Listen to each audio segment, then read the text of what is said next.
What's up YouTube? Jeff back again from DopeTechDaily.com. Today I'm bringing you guys another accessory for the Galaxy S8 and the S8 Plus. This time the official Samsung keyboard cover, this one for the Galaxy S8 Plus in black.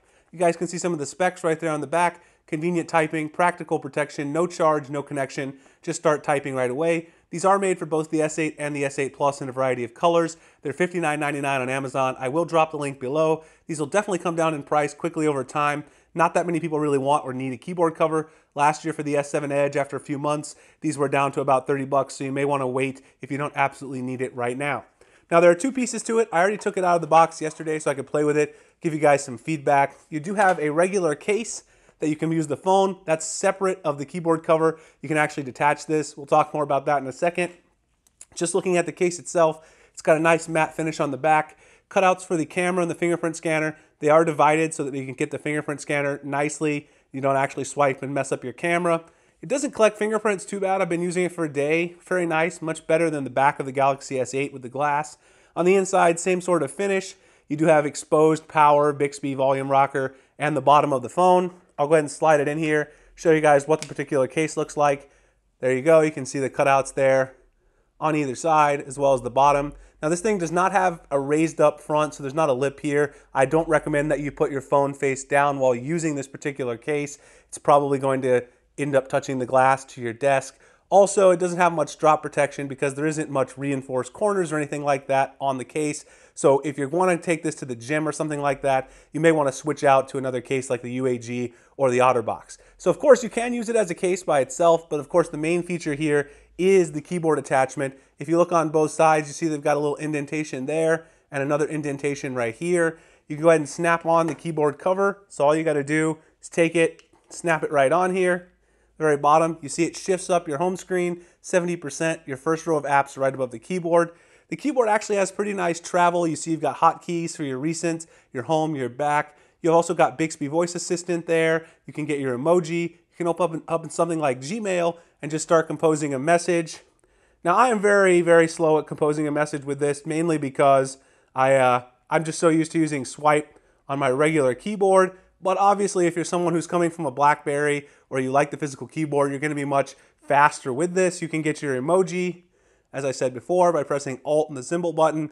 Now one thing that's sort of a downside for me anyway is that you do have to use the Samsung keyboard and not your third-party keyboard like Gboard. So that means you're going to get emoji from Samsung.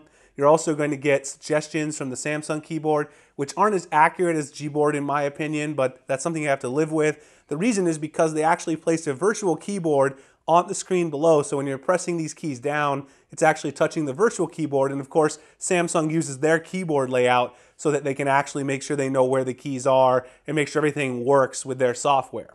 Now, one big problem with that you've probably noticed or thought about already as I've been talking about this is the recents, the home, and the back are arranged in the traditional Samsung orientation. So what happens if you have the other orientation, back, home, and recents, set up on your soft keys? Because of course you have that option with the S8. So I'll show you. If you take the keyboard cover off, you'll notice that the keys revert back to the Samsung orientation. Now I'll show you guys, because I don't know if you noticed when I first started the video, I had my navigation buttons set up in the other order. So if you check this out really quick, go into the navigation buttons, I'm going to change it to back being on the left side. So now you can see my soft keys are back, home, recents. Now if I snap the keyboard cover on and start using it, it's going to put it back in the other order, and unfortunately, when I take it off, it reverts back to the Samsung order. So for me, that's super annoying because I do not want to have to switch back and forth between arrangements of the nav buttons. Personally, that would be enough for me to not want to use this keyboard case, but for other people out there, it might just be a minor annoyance, but that's definitely something to keep in mind. Samsung should correct that so that this thing can automatically go back to your preferred soft key orientation, or so that you could actually rearrange it on the keyboard, but obviously that's not going to happen. Overall, the keyboard is nice if you're someone who needs a physical keyboard. 60 bucks is a little expensive. Like I said, I would wait till it drops in price. You can use this as a regular case, which is probably like a $30 case from Samsung. Otherwise, you can also clip this to the back of the case when you're not using it if you want to carry it like this. It doesn't add too much bulk. You can also, like I said, detach the keyboard and then just carry the keyboard in your pocket. The keyboard attachment's not very bulky. You can throw it in your bag, your pocket. You're not really going to notice it. It's not really going to take up too much space.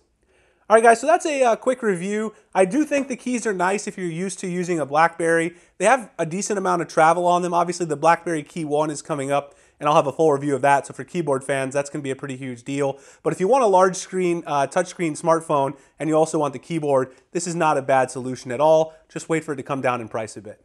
All right, guys, I'll see you in the next video. Please like and subscribe if you enjoy my content. Find me at dopetechdaily.com. Google+, Instagram, and Twitter, the links in the description. I appreciate you guys checking out this video, and I'll see you in the next one. Thanks a lot for watching.